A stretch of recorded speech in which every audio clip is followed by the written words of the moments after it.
Today we're going to answer the question of, is this a fluke? I'm going to tell you the story about how I started working with the Olympics and how it almost didn't happen. Then I'm going to give you 3 ways your brain messes with you on this. And you want to stick around to the end because I'm going to tell you how to know if your success is a fluke or not. Let's get into it. In July, I'm going to France to work with the Olympics. These will be the 10th games that I have been able to work at.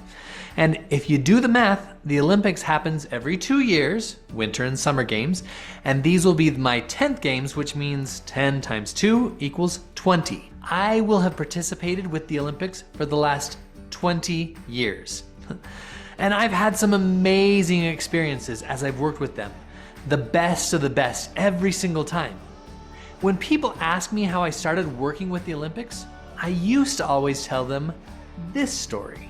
It was my last day working with the local CBS affiliate here in Salt Lake City, and my cell phone started ringing.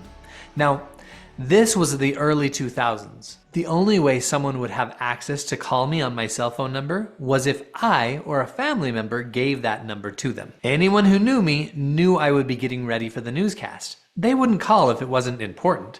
So I decided to answer it. On the other end of the phone, a guy with an Irish accent answered and told me his name was Karl Malone. Now, I live in Salt Lake City, and the Utah Jazz at the time had a professional basketball player named Karl Malone. So I almost hung up. I thought it was a prank, but instead I said, "Oh, hi, Karl Malone. What can I do for you?" I rolled my eyes and gave him short one-word responses every question he asked, because in my mind, it was clearly just some sort of prank. He must have picked up on my dismissive tone because he got short with me and said, "Look, did you or did you not apply to work with the Olympics in Greece?" Suddenly, he had my attention, because before this, all of it sounded a little suspicious. But he told me he was calling from the Olympics. He had on his paperwork that I had been hired and I was supposed to be arriving in Greece that day. But clearly, I didn't arrive in Greece. And could I come? Yes, I could. As fate would have it, it was my last day at work in the news, and I would be on the next plane to Greece. I flew to Greece, and the rest is history. Now, when I tell that story that way, it makes it sound like a coincidence, like a fluke, like I lucked into this job. It's a good story that way. It makes you think about possibilities like winning the lottery, luck, the universe, divine intervention, however you want to explain it. And it is true how perfectly things lined up. I remember telling that story to someone who I worked with at the Olympics, and he said, "Oh, so you're here by mistake." Like I didn't actually deserve to be there, to be working there as a professional. But do you see that that is how I told the story? You see how that could be interpreted that way? It's what my brain was offering to me as well. Wow, you really lucked into this one. When I tell that story that way, it's the way my brain offered it to me anytime I have success. I hope your luck doesn't run out, or these things just happen to you. You must be really lucky. Which I could see as true. Things did line up, and luck is appealing. But also, I did a good job. I must have, or they wouldn't have hired me again, and again, and again, and again. I could also tell the story this way. I was fortunate enough to work with the Olympics in the broadcast training program when I was a student. While I worked there, I took a great interest in what I was doing and took advantage of every opportunity I had and every opportunity that I was given. While working there, we kept having recurring issues with one particular broadcaster's equipment. I had a guess as to what I thought might be happening, so I asked my manager if we could do some tests. We figured out the issue and relayed that to the main broadcast center. They were very grateful because they were having similar issues at all the other venues. And now we'd found a solution that they could take and systematically approach to solve it. After I graduated from college, I submitted my resume to work with the Olympics in Greece. In my cover letter, I included that experience that I had as a student solving this issue. In the meantime, I went to work with the local CBS affiliate, broadcasting the news. Then, one afternoon, I got a strange call right as I was preparing for the noon newscast. And I've already told you the rest of the story. Sounds much less like a fluke, doesn't it? Knowing that background, the effort I put into finding a solution, even as a student, making a difference. But this is one of 3 ways that our brains like to mess with us anytime we have success. So as I promised, I'm going to tell you those 3 ways that your brain likes to mess with you. The first way is it likes to tell you it was all luck. That's a fluke.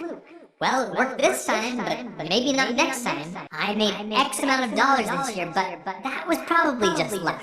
And if it were in your videos or marketing, you might say, well, this video performed well, but the next one probably won't. Well, that client came out of nowhere. I really didn't do that much to get them. so why does our brain do this? It does this to conserve energy. If it's luck, then you don't have to work very hard. The second way your brain will mess with you is a level deeper. Like it not only is it a fluke, but that chances are there's probably something wrong with you. See, it might say, better not let them see that you're messing up as a human, or they won't hire you. They're probably about to fire you. These are probably the last dollars you will ever earn. Then you'll never make another dollar. This is a fluke. It could be the last time you ever get hired by anyone ever. our brain does this to avoid pain. If you are flawed as a human, then really there's nothing you can do about it. So you might as well not even try. And the third way it might show up for you is thinking that it's out of your control. So you might as well do something else. Just throw stuff at the wall. It might sound something like this. Well, some people like what I do, and some people don't. I should probably just try more things. I don't actually have control over these results. So I should just keep looking for a new solution. Podcasts don't work, videos don't work, emails don't work, or fill in the blank just doesn't work. So I better try the next. Or it doesn't matter what I do. Nothing works. What's the next shiny object? Your brain does this to seek pleasure. You see, if that solution didn't work, then you just have to try and find the right solution. Keep chasing things. Side note, every solution can work. It just depends on if it's the solution that you want to work on. These three things that your brain will offer you, they make sense. They just make it easier. See, these are the three things that your brain is going to offer you because it makes it that much easier on you. If it's a fluke, then that keeps you safe. It makes it so that you don't have to keep trying or keep working. So I promised I'd tell you how to tell if your success is a fluke or not. And here's the answer. It's not. I'm not saying that things don't seem to be magical or clandestine. There's plenty of room for that. But when you've achieved a level of success, sometimes it's better to take a step back and recognize how that success is not a fluke. Where did you set yourself up for success? What work did you do to get you to where you are now? What chain of events led to where you are now? Sometimes it's powerful to think about everyone who came before you, how you are standing on their shoulders. The knowledge, the wisdom that others gained and then taught to you set you up for success. That, my friends, is not a fluke. So, practice thinking about how your success is not a fluke because we see what we're looking for. And when you find ways your success is in your control, you'll do more of that, which will lead to, you guessed it, more success. You've got this. If you like this video, share it with your friends and subscribe. Until next time, to being seen, heard, and telling better stories.